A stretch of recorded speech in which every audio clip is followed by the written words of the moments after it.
See what happens after the experiment. Nick, how does dissolved oxygen find its way into the environment naturally?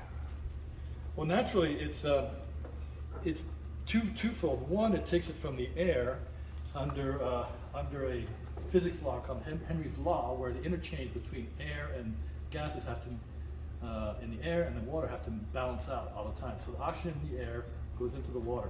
The problem is how to get dissolved oxygen lower than surface water.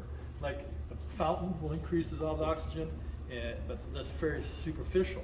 So getting dissolved oxygen at the bottom or in the middle of a tank is much harder than one would think, because the decaying matter like this algae that's alive right now will die and pull the oxygen out. The other way it gets dissolved oxygen is actually through algae itself, where on respiration at night it puts out oxygen and captures the carbon on the photosynthetic cycle. So it takes that carbon and turns into the sugar cycle, etc. It becomes carbohydrate, proteins, and fat.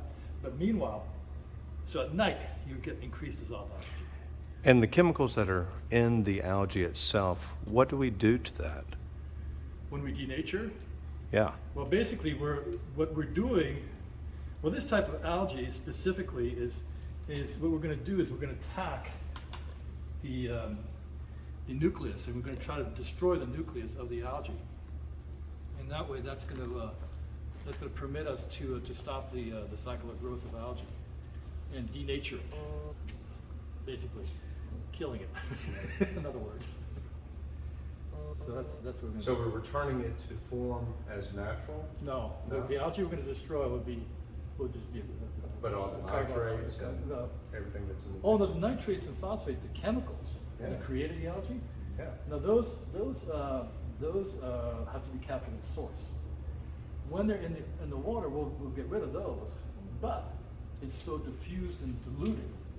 When we get rid of them, they're totally not able to create algae again? Or? Well, the phosphates and nitrates, when we go through, ocean is such a huge thing. It's dilution, it's like there's always a constant new source of phosphates and nitrates coming from these factories and these ponds. But what we treat to create the effect here, do they come back together? No. So what happens then?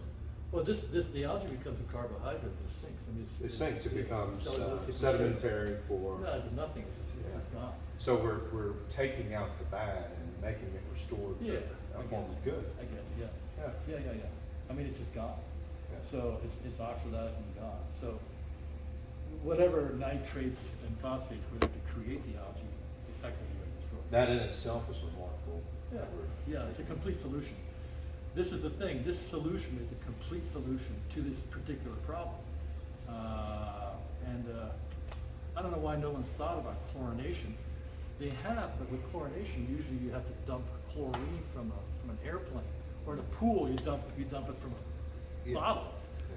But creating the chlorine directly from the NaCl present in seawater, no one's really thought about that ever. So we're kind of lucky to stumble on that. And with the dissolved oxygen that's suspended in the water, that's beneficial for the fish and the ecosystem. Well, we're going to increase, because of our process creates dissolved oxygen, we'll create a layer of dissolved oxygen. Not going to be very deep, but it's better than nothing. No. In other words, so what we're doing is nothing we're doing is harmful. Yeah. Nothing. So, And you said Henry's law, yeah. basically what comes up must come back down. Correct. Right. So that dissolved oxygen that we're creating at an alarming rate, it comes up eventually, right? Well, what'll happen, two things happen. One is that we're going to restore the ability of the ocean. Oceans right now are super saturated with CO2.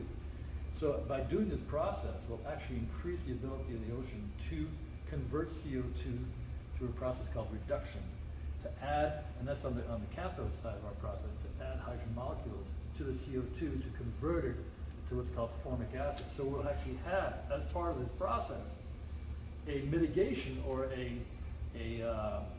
CO2 capture process. Do you see Mother Nature reversing that Henry's law by itself? Or is it a technology like this? No. The Henry's law is firm. All what's in the air and the ocean have to be the same. So unless you change that. Okay, but We're when you and I changing were it. born, Yeah. the CO2 level was, About 120. and right now where is it? 400.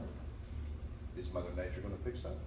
No, unless we have more CO2 capture devices such as this one, and make the ocean is the largest CO2 capture device on the planet. So oxygen in the air that we've been depending on has basically been upon the trees in the Amazon rainforest finding its way around the world. Well, CO2 is a molecule created by the burning of a hydrocarbon. Right. So CO2 is now it's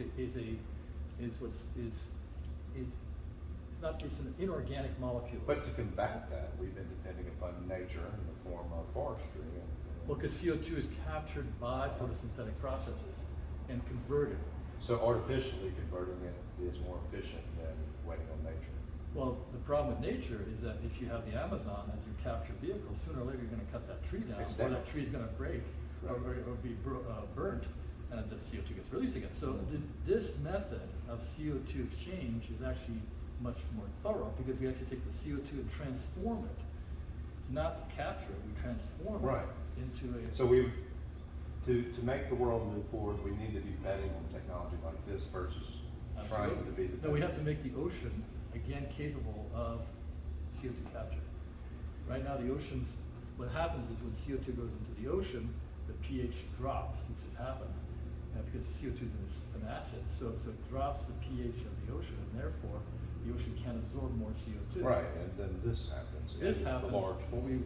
by releasing the algae, we increase the pH, therefore allowing more CO2 to come in, and then we take that CO2 and convert it to basic acids like formic acid and others by the process of adding a hydrogen molecule, what was called reduction. So the process of reduction. Well, the main question here is, how much of a rainforest is one of these things equivalent to? I would think that this is the equivalent of many trees, because the process is when you have a tree CO2 situation, you have to have growth and a 5-year growth cycle before you can start converting CO2. So trees are wonderful CO2 captures, but they take a long time.